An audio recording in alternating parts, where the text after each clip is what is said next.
Selamat malam Bapak Ibu Saudara-saudari, sahabat-sahabatku yang terkasih. Marilah pada kesempatan ini kita kembali lagi mempersiapkan sedikit waktu kita untuk mendengarkan sabda Tuhan yang kita ambil dari penginjil Matius bab 13 ayat 16 sampai 17. Perumpamaan tentang seorang penabur. Tetapi berbahagialah matamu karena melihat dan telingamu karena mendengar.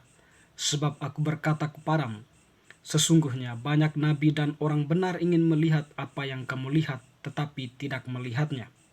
Dan ingin mendengar apa yang kamu dengar, tetapi tidak mendengarnya. Demikianlah sabda Tuhan, terpujilah Kristus. Bapak Ibu Saudara-saudari, bacaan yang telah kita dengarkan tadi sangat singkat ya untuk menjadi sebuah bacaan yang bagi kita ya kebanyakan kita mungkin ya bacaan itu mengandung isi ya karena panjangnya, atau mungkin kedengarannya itu terlalu singkat ya, sehingga bagi kita mungkin ya bacaannya itu sangat pendek dan mungkin minim arti itu menurut kita. Tapi sebenarnya bacaan ini meskipun singkat, tetapi kalau kita renungkan, kalau kita refleksikan, mengandung suatu pesan yang sangat berarti untuk kita. Dalam refleksi kita merenungkan bacaan ini merupakan sebuah pernyataan Tuhan Yesus sendiri kepada para muridnya. Jadi Tuhan tadi memulai dengan mengatakan, berbahagialah matamu karena melihat dan telingamu karena mendengar. Artinya apa? Tuhan menyampaikan berbahagia ini dilatar belakangi oleh sebuah fenomena yang Yesus tarik dari perjanjian lama, atau yang Yesus tarik dari pengalaman yang dialami oleh para nabi terdahulu.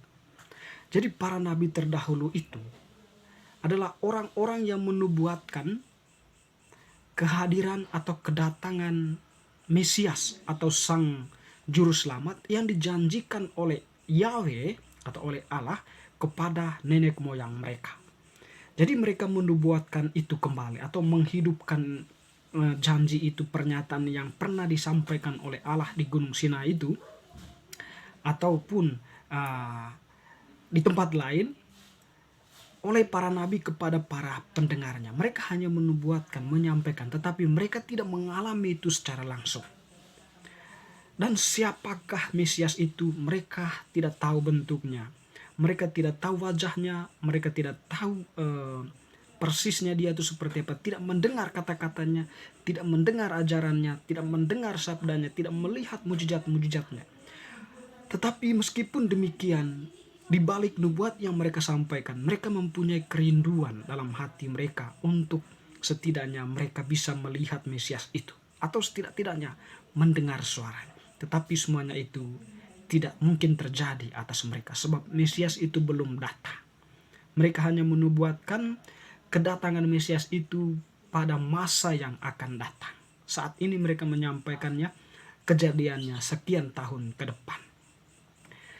Jadi ketika Yesus menyampaikan kata berbahagia itu karena kepenuhan dari janji Allah dan juga kedatangan Yesus itu yang dinubuatkan oleh para nabi itu menjadi nyata secara sempurna di dalam diri Yesus yang saat ini ada di hadapan para murid itu, atau yang saat ini sedang berbicara dengan para murid, sedang mengajar para murid atau para pendengarnya, sedang berkata-kata atau sedang melakukan mujizat, sebuah tindakan-tindakan besar, dan itu dilihat, disaksikan oleh para murid itu. Dan pengalaman para murid itu, itulah kerinduan yang dialami oleh para nabi kalau mereka menjumpai atau melihat, atau keinginan mereka, kerinduan mereka untuk melihat Sang Mesias itu, melihat hal-hal seperti itu. Apakah benar yang dikatakan Allah itu tentang Mesias itu?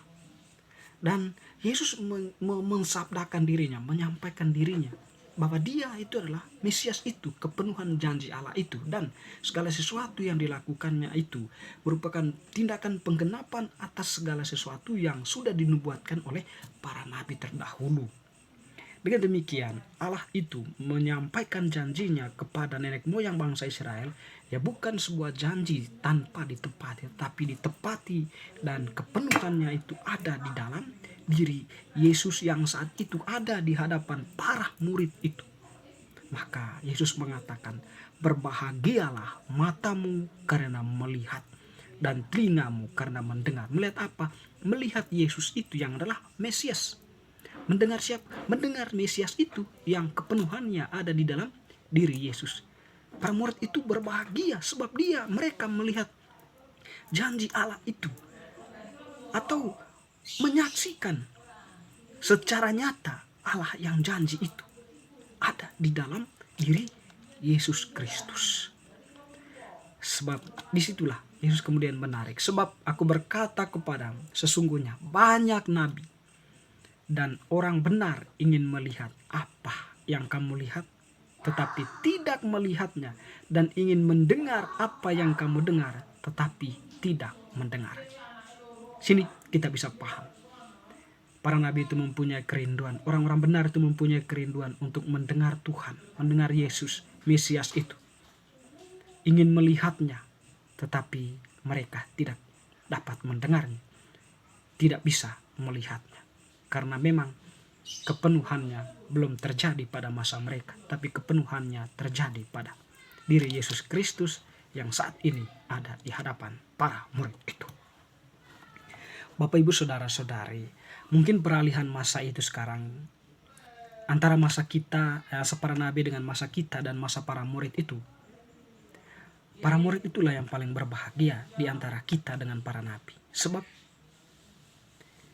kita juga tidak mendengar atau melihat Mesias Yesus itu secara langsung, tapi kita mengenal dia dari pewartaan para rasul.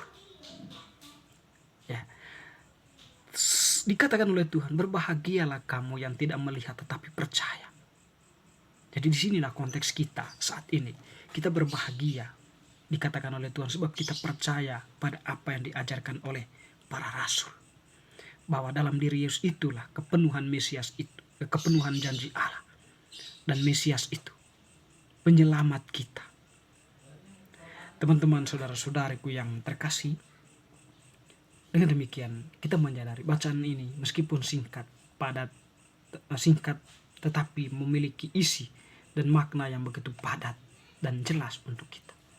Para nabi dan kita tidak melihat Allah, melihat Mesias, melihat Yesus, tetapi kita percaya bahwa dia telah datang, atau para nabi percaya bahwa dia akan datang, dan kita percaya bahwa Tuhan itu telah datang dan telah mengajarkan banyak hal yang benar dan mengajarkan kita jalan menuju kehidupan kekal.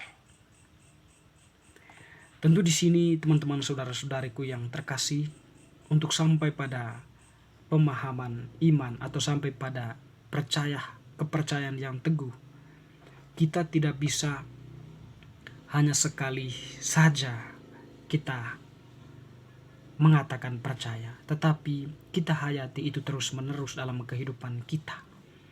Melalui doa, mengikuti kegiatan-kegiatan pendalaman iman, ekaristi, mendengarkan renungan pastor, uskup, katekes, dan sebagainya.